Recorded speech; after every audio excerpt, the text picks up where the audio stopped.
Hello, good morning dear student. Vidya Bharati senior secondary school के live teacher में आपका फिर से स्वागत है। और हम बात कर रहे थे केमिस्ट्री की। ठीक है, केमिस्ट्री में जो अपना टॉपिक चल रहा था वो कौन था? फिनॉल। और फिनॉल में जो पॉइंट था अपना कौन सा था? हाँ जी, केमिकल प्रॉपर्टीज ऑफ फिनॉल। और ठीक है, इसमें जो हमने फर्स्ट रिएक्शन पढ़ ली थी कौन सी? फिनॉल में एच बंध विदलन के कारण होने वाली रिएक्शन। अब नेक्स्ट कौन सा पढ़ रहे हैं हम? फिनॉल में यदि यहाँ से बॉन्ड तोड़ दिया था तो OH बंध विखंडन के कारण होने वाली रिएक्शन है। और यहाँ से जो हर बार बोर्ड एग्जाम में आती है 1 नंबर की, देखिएगा बेटा, फर्स्ट रिएक्शन विथ नंबर 1 देखेगा, रिएक्शन विथ हाँ जी जिंक। हाँ जी, रिएक्शन विथ जिंक। और किस नाम से आती है? यसद रज के नाम से आती है। ठीक है, वेरी इंपॉर्टेंट रिएक्शन है। क्या देख रहे हैं हम? यदि फिनॉल में यहाँ से OH बंध टूट जाए या विखंडन हो जाए तो इसके आधार पर कौन कौन सी रिएक्शन होती हैं, हम ये पॉइंट्स यहाँ पे पढ़ने वाले हैं। तो सबसे पहले बात करें किसकी?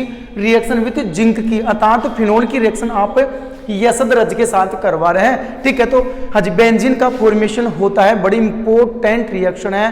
ठीक है, बहुत बार आ चुकी है, हर कंपटीशन में आ चुकी है, नीट में भी आ चुकी है, आपके जेट एग्जाम में भी आ चुकी है, बोर्ड एग्जाम में भी आती रहती है। ठीक है, तो नंबर 1 दोबारा बता देंगे।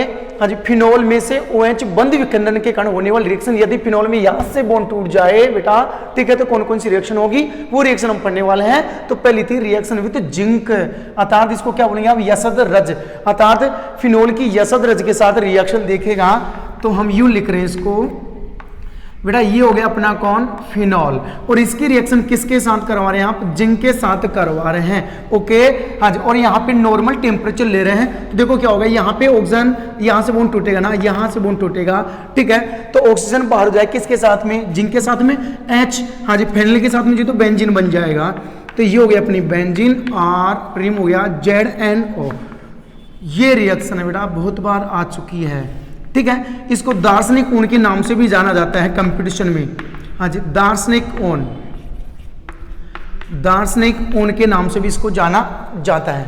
ठीक है, अब देखिएगा, फिनॉल की रिएक्शन हमने यसद रज के साथ करवाई तो किसका फॉर्मेशन होता है? बेंजीन का फॉर्मेशन होता है। बोर्ड एग्जाम देखिएगा कैसे क्वेश्चन आता है, क्या होता है जब फिनॉल की रिएक्शन, क्या होता है जब फिनॉल की रिएक्शन यसद रज के साथ करवाई जाती है? यसद रज के साथ करवाई जाती है, के साथ करवाई जाती है। अभिक्रिया दीजिए या और देखिएगा किस नाम से आता है? आप फिनॉल से हाँ जी, फिनॉल टू बेंजीन, फिनॉल से बेंजीन का निर्माण कैसे करोगे? इस प्रकार से बोर्ड एग्जाम में क्वेश्चन आए हुए हैं। ठीक है, तो ये याद रखें, बिल्कुल नॉर्मल रिएक्शन थी। फिनॉल की रिएक्शन जिंक के साथ करवानी है तो किसका फॉर्मेशन हो जाएगा? बेंजीन का फॉर्मेशन होगा, ZNO बाहर हो जाएगा। और इसको किस नाम से जाना जाता है?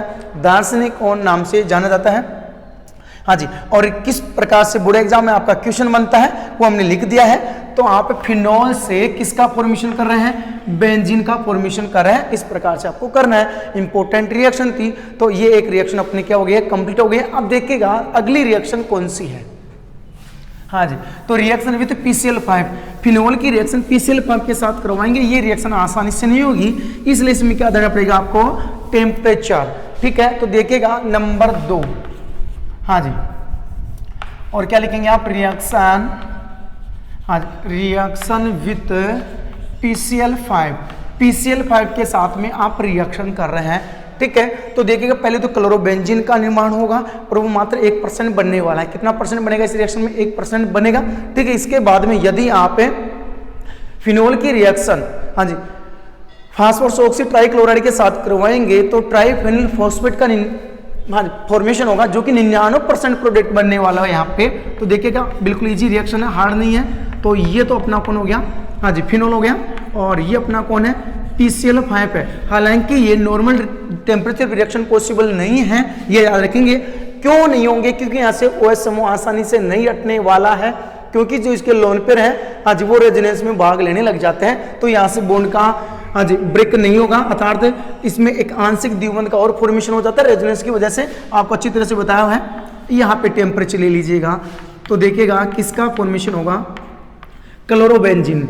और बाहर क्या हो जाएगा आपका? POCl3 हो जाएगा। और क्या हो जाएगा आपका?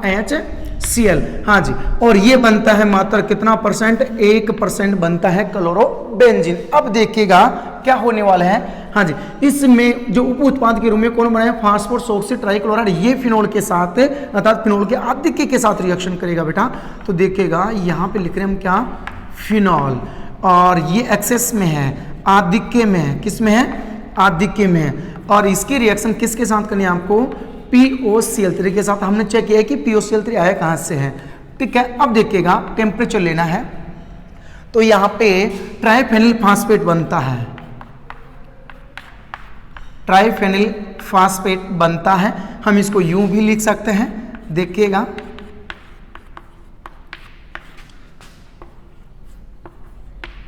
इस रूप में भी लिख सकते हैं। नाम क्या है इसका, ट्राइफेनिल फॉस्फेट, ये बन चुका है, ठीक है। अब देखिएगा यहाँ पे कितना मोल है, आपने 3 मोल लिया है और 3HCl बाहर हो जाएगा, तो क्या लिखेंगे आप, 3HCl। सुनेगा हमने इसका फॉर्मेशन कैसे किया है। अब देख लीजिएगा, आपको फिनॉल यूं लिखना है, ये हो गया अपना कौन, फिनॉल, ओके। हाँ जी, और इसकी रिएक्शन PCl3 के साथ, ये POCl3 के साथ में करवा रहे हैं आप, ठीक है। तो यहाँ से 3 मोल लेने बेटा, कितने मोल इसके, 3 मोल दे रखा है ना यहाँ पे, ठीक है। तो इसका मतलब मैं 3 जगह बना देता हूँ, यहाँ पे इधर बना देते हैं, यहाँ पे काफ़ी जगह है। तो ये अपना फिनॉल 3 मोल ले लीजिएगा आप, किसके, फिनॉल के, ओके। हाँ जी, और एक ओ ले लीजिएगा फिनॉल, और इसकी रिएक्शन देख लीजिएगा किसके साथ करवा रहे हैं, P डबल बॉन्ड OCl, फिर क्या लिखेंगे Cl, फिर क्या लिखेंगे Cl। ये क्या हो गया आपका, POCl3 हो चुका है। अब देखिएगा यहाँ से आपको बॉन्ड ब्रेक करना है, सॉरी यूं यूं यूं यूं, देखिए ना, यहाँ से हमने थोड़ा ज़्यादा ले लिया है। हाँ जी, यहाँ से बॉन्ड ब्रेक किया है। अब देखिएगा फिनॉल के साथ में ऑक्सीजन, तो फिनोक्साइड दिख रहा होगा, ठीक है। 3 समूह यहाँ पे, और एक कौन बच गया आपका, PO बच चुका है, ठीक। अभी इनको यदि इकट्ठा करें, एक ऑक्सीजन 2 3 और ये 4, तो क्या लिख सकता हूँ, PO4 लिख सकते हैं। इस प्रकार से हमने इसका क्या किया है, फॉर्मेशन क्या है। यदि आप ट्रिकली देखना चाहिए तो किस प्रकार से हम बनाए, तो इस प्रकार से आप याद रख सकते हैं, लेकिन बोर्ड एग्जाम में यूं नहीं लिखना, आपको सिर्फ यही रिएक्शन करनी है, ठीक है। तो ये रिएक्शन भी अच्छी खासी थी, ठीक है। तो फिनॉल PCl पाथ के साथ में नॉर्मल टेम्परेचर पे कोई रिएक्शन नहीं करेगा, लेकिन यदि आप टेम्परेचर दे रहे हैं बेटा, ठीक है, तो किसका फॉर्मेशन होगा, क्लोरोबेंजीन का। और इस रिएक्शन में टोटल क्लोरोबेंजीन का जो परसेंटेज है वो कितना रहेगा, मात्र 1% रहेगा, ओके। अब जो ये है POCl3 है, ये किसके साथ, फिनॉल के आधिक्य के साथ, अर्थात अधिक मात्रा में रिएक्शन करवा रहे हैं, तो किसका फॉर्मेशन होगा, ट्राइफेनिल फॉस्फेट का फॉर्मेशन होता है। और ये कितना बन पाता है आपका, 99% के लगभग पहुंच जाती है, ठीक है, इसकी प्रिपरेशन, ठीक है। तो ये हमने 2 रिएक्शन पढ़ी है। पहली पढ़ी थी यशोधराज के साथ रिएक्शन करवाई, और दूसरे हमने कौन सी करवाई है, PCl पाथ के साथ में। अब देखिएगा नेक्स्ट है, हाँ जी, ऑक्सीडेशन। तो देखिएगा ऑक्सीडेशन में क्या होता है, हाँ जी, तो आप याद रखेंगे, यदि आप फिनॉल का वायवीय ऑक्सीजन करवाएं तो भी पैराबेंजोक्विनोन का निर्माण होता है, और यदि आप हाँ जी क्रोमिल क्लोराइड की उपस्थिति में हाँ जी ऑक्सीडेशन करवाएं, या फिर हाँ जी पोटेशियम या सोडियम डाइक्रोमेट की प्रेजेंसी में फिनॉल का ऑक्सीडेशन करवाएं, तो एक गुलाबी रंग का पैराबेंजोक्विनोन का फॉर्मेशन होता है, ठीक है। तो देखिएगा आप क्या काम ने, हाँ जी ऑक्सीडेशन पढ़ रहे हैं फिनॉल का, क्या पढ़ रहे हैं आप, फिनॉल का ऑक्सीडेशन पढ़ रहे हैं, ओके। अब देखिएगा नेक्स्ट, हाँ जी फिनॉल का ऑक्सीडेशन करवाना है, फिनॉल, और ऑक्सीडेशन के लिए आप क्या क्या ले सकते हैं, क्रोमिल क्लोराइड, हाँ जी क्रोमिल क्लोराइड, हाँ जी कैसे लिखेंगे इसको, देखिएगा CrO2Cl2, ओके। या फिर आप क्या ले सकते हैं, हाँ जी सोडियम डाइक्रोमेट ले सकते हैं, ओके, ठीक है। अब इनकी प्रेजेंसी में इसका क्या करवा रहे हैं आप, ऑक्सीडेशन करवा रहे हैं, क्या करवा रहे हैं आप, ऑक्सीडेशन करवा रहे हैं। तो देखिए कैसे करवाना है, यहाँ से बाहर क्या हो जाएगा H2O, और 2 ऑक्सीजन यहाँ पे जुड़ने वाले हैं, तो पैराबेंजोक्विनोन का फॉर्मेशन होता है। और इसके बारे में हमने अच्छे से फर्स्ट लेसन में भी हाँ जी चर्चा की थी, ठीक है। तो यहाँ पे ज़्यादा बताने की आवश्यकता भी नहीं रहेगी। तो क्या रहेगा, पैराबेंजोक्विनोन का फॉर्मेशन होता है, जो कैसा होता है, पिंक कलर का होता है। कैसा होता है, पिंक कलर का होता है, ये आप याद रख लेंगे। तो फिनोल, हाँ जी, फिनोल का क्रोमिल क्लोराइड या सोडियम डाइक्रोमेट की प्रेजेंस में यदि आप ऑक्सीडेशन करवाएंगे तो यह ऑक्सीकृत होगा किसमें, पैराबेंजोक्विनोन में क्या हो जाएगा, ऑक्सीकृत हो जाएगा, जो कि एक पिंक कलर का क्या आपका प्रोडक्ट है। कर सकते हैं, तो ये पूछ सकता है बोर्ड एग्जाम में, क्या फिनोल का वायवीय ऑक्सीजन कराने पर, हाँ जी, वायवीय ऑक्सीजन कराने पर, हाँ जी, पिंक कलर का अर्थात पीले रंग का उत्पाद प्राप्त होता है। हाँ जी, रिएक्शन दीजिए या उसका नाम लिखिए। ये भी पूछ सकता है क्या होता है जब क्रोमिल क्लोराइड की प्रेजेंस में फिनोल का ऑक्सीडेशन करवाते हैं। अभिक्रिया की रासायनिक समीकरण दीजिए। इस प्रकार से भी आपका बोर्ड एग्जाम में क्या आ सकता है, क्वेश्चन आ सकता है। ठीक है, अब देखिएगा नेक्स्ट चलते हैं हम।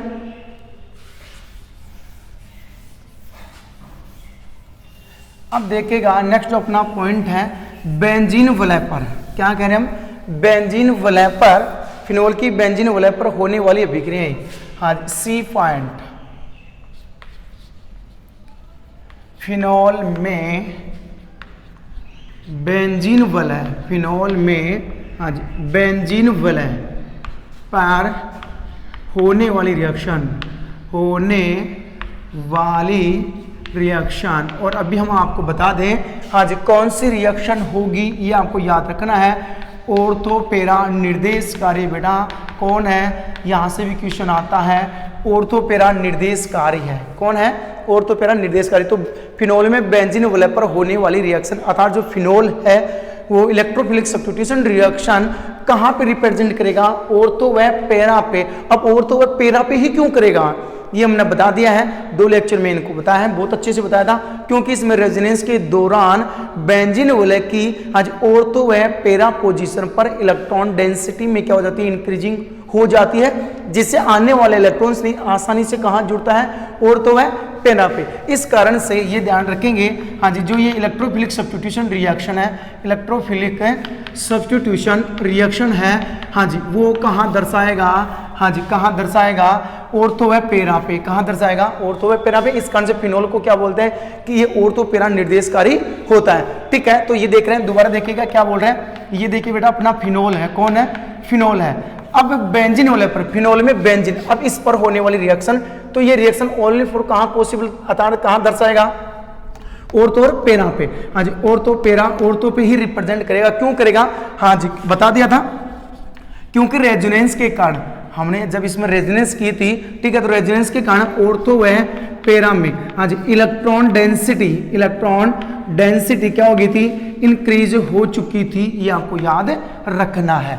ठीक है, इस कारण से अब देखो जो इसमें जो फर्स्ट रिएक्शन अपनी, हाँ जी, वो देखते हैं, जैसे नाइट्रेशन है, मतलब नाइट्रीकरण है, सल्फोनेशन है, सल्फोनीकरण है, ब्रोमिनीकरण रिएक्शन है, हाँ जी, फ्रिस पुनर्विन्यास रिएक्शन है, अर्थात रीअरेंजमेंट है। ठीक है, फ्रीडल क्राफ्ट रिएक्शन है। इस प्रकार के हम रिएक्शन है वो हम यहाँ पे पढ़ने वाले हैं। तो सबसे पहले देखेगा, हाँ जी, इनको हटा देते हैं, और सबसे पहले इसमें जो होने वाली रिएक्शन है, हाँ जी, वो कौन सी अपनी नाइट्रेशन रिएक्शन देखेगा। यहाँ पे जो फर्स्ट रिएक्शन हम पढ़ रहे हैं, ठीक है, वो कौन सी है, नाइट्रेशन। कौन सी है, नाइट्रेशन।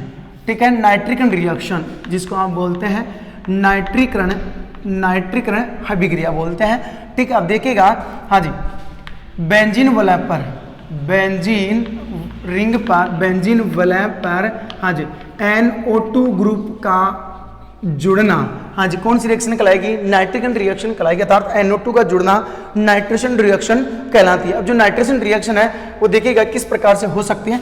तो मैं एक साथ इन दोनों रिएक्शन को कंप्लीट करने वाला हूँ। तो देखिएगा ये अपना कौन है, फिनॉल है, और नाइट्रेशन करवा रहे हैं आप, नाइट्रीकरण करवा रहे हैं। ठीक है, तो यहाँ पे क्या ले रहे हैं आप, कंसंट्रेशन H2SO4 ले रहे हैं, सॉरी डाइल्यूट H2SO4 ले रहे हैं, और यहाँ पे क्या ले रहे हैं आप, डाइल्यूट HNO3 ले रहे हैं। ठीक है, और प्रेजेंसी क्या ले रहे हैं यहाँ पे, H2SO4 ले सकते हैं प्रेजेंसी के रूप में। ओके, नहीं ले तो भी ये रिएक्शन पॉसिबल हो जाती है।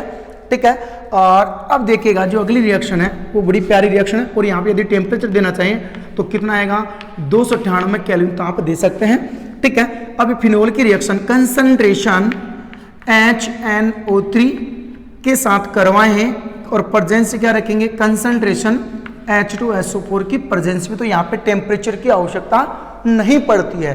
ठीक है, अब जो ये बंदा है, ठीक है, वो ऑर्थो पैरा पे ही इलेक्ट्रॉन स्नेह को जोड़ने वाला है, ये आप याद रखेंगे।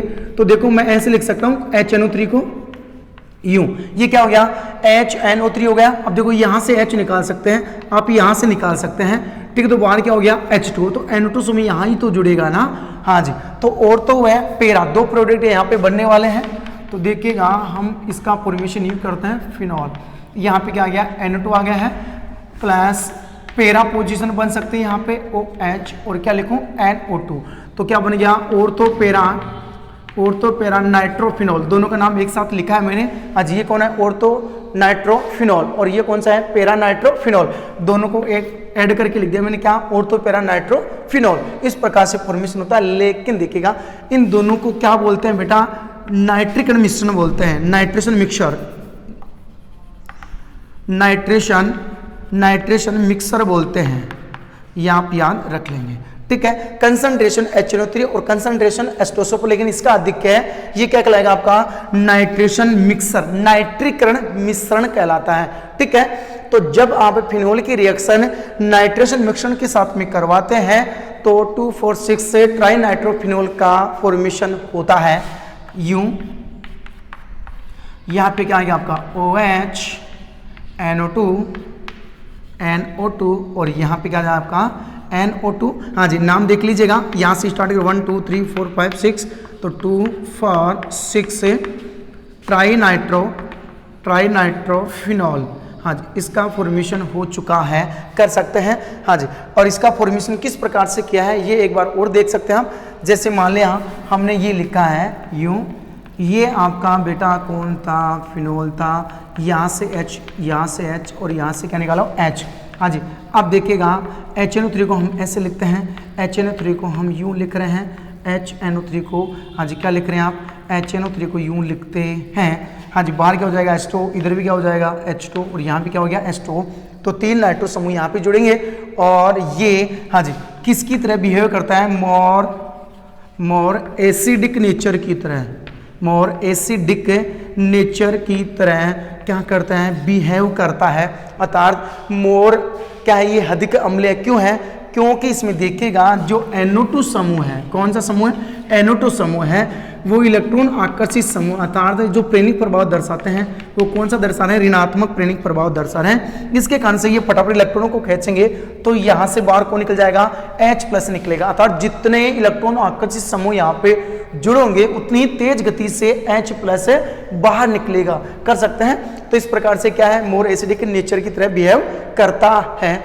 कर सकते हैं, हाँ जी। ये रिएक्शन हो गई अपनी। तो जब भी आप फिनोल की रिएक्शन, हाँ जी, डाइल्यूट HNO3 के साथ में कंसंट्रेशन H2SO4 की उपस्थिति में या फिर, हाँ जी, 293 ताप पे रिएक्शन करवाते हैं तो ऑर्थो पैरा नाइट्रोफिनोल का फॉर्मेशन होता है। ठीक है, और यदि आप फिनोल की रिएक्शन इस नाइट्रेशन मिश्रण के साथ में करवाते हैं, नाइट्रिकल मिश्रण के साथ में करवाते हैं, तो बेटा किसका फॉर्मेशन होगा, हाँ जी, देख लीजिएगा 2,4,6 ट्राई नाइट्रोफिनोल का फॉर्मेशन होता है। बिल्कुल इजी रिएक्शन थी। अब देखिएगा बेटा, हाँ जी, क्या जो IIT के बंदे थे उन्होंने 2,4,6 ट्राई नाइट्रोफिनोल का फॉर्मेशन किस प्रकार से किया है वो एक बार देख लीजिएगा। ठीक है, वर्तमान में तो नोट लगा सकते हैं, हाँ जी, तो नोट में लिखेंगे आप, नोट में ये था नोट, हाँ जी, वर्तमान में, हाँ जी, पिक्रिक एसिड, इसका नाम क्या था बेटा, फेमस नाम पिक्रिक एसिड, हाँ जी, पिक्रिक अम्ल का निर्माण निम्न प्रकार किया जाता है, देख लीजिएगा किस प्रकार हम पिक्रिक एसिड का निर्माण करते हैं प्रेजेंट टाइम में। ओके, तो सबसे पहले बेटा आप है, हाँ जी, फिनोल की रिएक्शन किसके साथ करवाएंगे, कंसंट्रेशन H2SO4 के साथ में करवाएंगे। ओके, तो यहाँ पे 2 मोल ले लीजिएगा, इसको मैं ऐसे लिख सकता हूँ बेटा, हाँ जी SO3H, हाँ जी यहाँ से बाहर क्या हो जाएगा आपका H2 हो जाएगा। इसी प्रकार पेरा भी जुड़ सकता है। अब यदि आपने एक साथ दो मूल्य है तो और पेरा दोनों पोजीशन पे यहाँ पे हाँ जी सल्फोनिक समूह जुड़ने वाला है, तो आप इसको यू लिखेंगे। क्या लिखा आपने OH और यहाँ पे क्या जाएगा आपका SO3H और यहाँ भी क्या आएगा आपका SO3H आ चुका है। ठीक है, हाँ जी अब देखिएगा नेक्स्ट इसकी रिएक्शन कंसंट्रेशन HNO3 के साथ में कर, और यहाँ पे बाहर क्या हो जाएगा पता है आपको, ट्विस्ट हो जाएगा, कोई दिक्कत नहीं है। यहाँ पे 3 मोल ले लीजिएगा। जब 3 मोल लेते हैं तो एक तो देखो बाहर क्या हो जाएगा आपका H2 और 2 मोल क्या हो जाएंगे आपके H2SO4 और नाइट्रो समूह का योग होने वाला है। तो देख लीजिएगा किस प्रकार से होगा। OH यहाँ पे क्या जाएगा आपका NO2, यहाँ पे कौन था पेरा पे NO2 और यहाँ भी कौन था NO2 था। अब देखते हैं आज इसका फॉर्मेशन कैसे हुआ है इसके द्वारा। तो मैं इसको यूँ लिख सकता हूँ, हाँ जी यहाँ पे कौन था आपका OH था, यहाँ पे SO3H था, यहाँ भी SO3H था। ठीक है, और यहाँ पे क्या था H था। कितने मोल लिया आपने HNO3 के 3 मोल लिए ना, तो क्या लिखेंगे आप HONO2। यहाँ भी क्या लिखेंगे आप HONO2, यहाँ भी क्या लिखेंगे आप HONO2 लिखेंगे। अब देखिए बेटा यहाँ से बाहर क्या हो गया है H2 N2 यहाँ जाएगा। हाँ जी यहाँ देख लीजिएगा क्या बन गया H2SO4 एक मोल, हाँ जी, और ये दूसरा मोल हो गया H2SO4। तो NO2 सब यहाँ जुड़ जाएगा। इस प्रकार से हमने इसका क्या किया है फॉर्मेशन किया है। और वर्तमान में जो है उद्योगों में या लैब में यदि आप पिक्रिक एसिड का फॉर्मेशन कर रहे हैं, किसका पिक्रिक एसिड का 2,4,6 ट्राइनाइट्रोफिनॉल का हाँ जी फॉर्मेशन कर रहे हैं, तो ये विधि काम में ली जाती है। तो पहले तो क्या करेंगे आप फिनोल की रिएक्शन कंसंट्रेशन एस्टोसोफोर के साथ में करवा देंगे 2 मोल लेकर। तो हाँ जी इसका निर्माण हो चुका होगा। ठीक है, अब इसी की रिएक्शन किसके साथ में करवाएंगे कंसंट्रेशन HNO3 के साथ में करवाएंगे। ठीक है, तो किसका फॉर्मेशन होगा पिक्रिक एसिड का। यदि इसका आप नाम लिखना चाहे तो नाम लिख सकते हैं। क्या नाम लिख सकते हैं, हाँ जी ये कितने पे है 1 पे है ना, 1 2 3 4। क्या लिख सकते हैं आप 1 हाइड्रोक्सी बेंजीन या फिर ऑर्थो हाइड्रोक्सी, क्या लिख सकते हैं आप ऑर्थो हाइड्रोक्सी बेंजीन डाइसल्फोनिक एसिड, ये नाम आप लिख सकते हैं। ठीक है, अब नेक्स्ट देखिएगा जो अपनी रिएक्शन है। हाँ जी आगे चलते हैं, रिएक्शन नंबर 2 सल्फोनेशन रिएक्शन, सल्फोनीकरण अभिक्रिया। अगली रिएक्शन देखिएगा सल्फोनेशन रिएक्शन, सल्फोनीकरण अभिक्रिया। फिर हम नेक्स्ट पढ़ेंगे फिडलक्राफ्ट अभिक्रिया। तो नेक्स्ट देखिएगा नंबर 3 सल्फोनेशन, सल्फोनेशन रिएक्शन, सल्फोनीकरण अभिक्रिया। ठीक है, तो यहाँ पे लिख सकते हैं आप क्या बेंजीन रिंग पैर, बेंजीन रिंग पैर, बेंजीन रिंग पैर सल्फोनिक एसिड का, सल्फोनिक एसिड का जुड़ना। कौन सी रिएक्शन हो जाएगी आपकी सल्फोनीकरण रिएक्शन हो जाएगी। तो फिनोल में बेंजीन वलैपर, फिनोल में बेंजीन वलैपर सल्फोनिक एसिड का जुड़ना अर्थात SO3H का जुड़ना। यहाँ पे लिख सकते हैं आप SO3H का जुड़ना। कौन सी रिएक्शन हो जाएगी आपकी, हाँ जी सल्फोनेशन रिएक्शन हो जाएगी। ठीक है, तो देखिएगा इसको हम यू लिखने वाले हैं। ये अपना कौन है फिनोल है और इसकी रिएक्शन किसके साथ करा रहे हैं आप कंसंट्रेशन H2SO4 के साथ में करवा रहे हैं। ओके, तो देखिएगा हाँ जी और तो पेरा दोनों प्रोडक्ट यहाँ पे बनने वाले हैं। तो यहाँ पे यूं लिखेंगे आप, हाँ जी यहाँ पे क्या जाएगा आपका OH SO3H।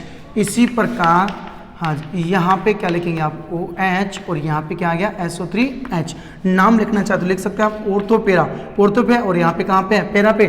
तो देख लीजिएगा ऑर्थोपेरा हाइड्रोक्सी, ऑर्थोपेरा हाइड्रोक्सी, ऑर्थो पोजीशन पे इसको यदि घुमाएं तो ऑर्थोपेरा पे बेटा ध्यान रखिएगा। हाँ जी ऑर्थोपेरा हाइड्रोक्सी बेंजीन सल्फोनिक अम्ल, benzene sulphonic acid, sulphonic acid. हाँ जी इसका फॉर्मेशन हो गया। और देखिए यदि आप इसको लिखना चाहें देखना चाहें किस प्रकार से इसका फॉर्मेशन हुआ है, हाँ जी तो यूँ लिख सकते हैं आप H। ठीक है, तो यहाँ पे क्या लिखेंगे आप HOSO3H। हाँ जी किसको लिखा हमने कंसंट्रेशन एस्टोसोफोर को ये लिखा है, बाहर क्या हो जाएगा H2। इसी प्रकार ये कहाँ जुड़ जाएगा, हाँ जी ऑर्थो पे कौन सल्फोनिक अम्ल SO3H। इसी प्रकार से कहाँ जुड़ सकता है और हाँ जी पेरा पोजीशन पे जुड़ सकता है। ठीक है, तो हमने ये 4-5 रिएक्शन पढ़ ली है। सबसे पहले हमने फिनोल की रिएक्शन किसके साथ करवाई थी, यशोधराज के साथ करवाई थी। बड़ी इंपॉर्टेंट रिएक्शन है, बहुत बार पूछा गया है। क्या होता है जब आप फिनोल की रिएक्शन यशोधराज के साथ करवाते हैं, या आप फिनोल से बेंजीन का फॉर्मेशन कैसे करेंगे ये बता दिया। और इससे पहले लेक्चर में हमने क्या बताया, हाँ जी, बेंजीन से फिनोल का फॉर्मेशन किया था हमने, बेंजीन से फिनोल का फॉर्मेशन। और आज के लेक्चर में क्या किया था हमने, फिनोल से बेंजीन का फॉर्मेशन किया था। इसके बाद में पीसीएल5 के साथ में रिएक्शन करवाई थी, तो ट्राइफेनिल फास्फोट का फॉर्मेशन, फॉस्फेट का फॉर्मेशन हो चुका था। ठीक है, इसके साथ में हमने क्या करवा था, ऑक्सीडेशन। और ऑक्सीडेशन वाली रिएक्शन आती है क्या, यदि आप फिनोल को वायुमंडल में खुला छोड़ दें तो ये ऑक्सीकृत होकर किसका निर्माण करेगा, आज एक पिंक कलर का जो प्रोडक्ट है वो रहेगा आपका क्या, पेरा बेंजो क्यूनोन का फॉर्मेशन करता है। इसके बाद में हम देखा क्या, फिनोल में बेंजीन वलय पर होने वाली रिएक्शन। तो फिनोल में बेंजीन वलय पर रिएक्शन कहाँ होती है, ऑर्थो व पैरा पे। अब ऑर्थो व पैरा पे क्यों होती है, क्योंकि इसमें रेजोनेंस के दौरान ऑर्थो व पैरा पोजीशन पर इलेक्ट्रॉन घनत्व में वृद्धि हो जाती है, जिससे इलेक्ट्रॉन इसने आसानी से कहाँ जुड़ेगा, ऑर्थो व पैरा पे। इसी कारण इसको बोला जाता है क्या, जो फिनोल है ऑर्थो पैरा निर्देशकारी है। क्या है, ऑर्थो पैरा निर्देशकारी, अर्थात इलेक्ट्रोफिलिक सब्स्टिट्यूशन रिएक्शन कहाँ रिप्रेजेंट करता है, ऑर्थो व पैरा पोजीशन पर करता है। इतना पढ़ा। इसमें हमने पढ़ा सबसे पहले क्या, नाइट्रेशन, नाइट्रिकन। तो फिनोल में बेंजीन वलय पर NO2 समूह का योग होना कौन सी रिएक्शन कहलाएगी, नाइट्रिकन रिएक्शन कहलाएगी। ठीक है, हमने नाइट्रिकन अर्थात नाइट्रेशन मिक्सचर के साथ रिएक्शन करवाई थी, तो पिक्रिक एसिड का निर्माण हो गया, जो क्या था, एक मोर एसिडिक नेचर की तरह बिहेव कर रहा था। इसके बाद में हमने कौन सी रिएक्शन पढ़ी है, सल्फोनेशन रिएक्शन पढ़ी है। तो फिनोल में बेंजीन वलय पर सल्फोनिक एसिड का योग होना, देख लीजिएगा ये कौन हो गया आपका, सल्फोनिक एसिड। इसमें OH जोड़ेंगे तो एस्टोसोपोर बन जाता है। तो जब फिनोल की रिएक्शन आप एस्टोसोपोर के साथ करवाते हैं तो हाँ जी, जल तो बाहर हो जाता है, कौन, इसमें बाहर निकल जाता है जल, और किसका फॉर्मेशन होता है, हाँ जी, ortho hydroxy benzene sulphonic acid, ortho hydroxy benzene sulphonic acid का फॉर्मेशन होता है। ठीक है, तो हम आज के लेक्चर में इतने पढ़ेंगे। Thank you.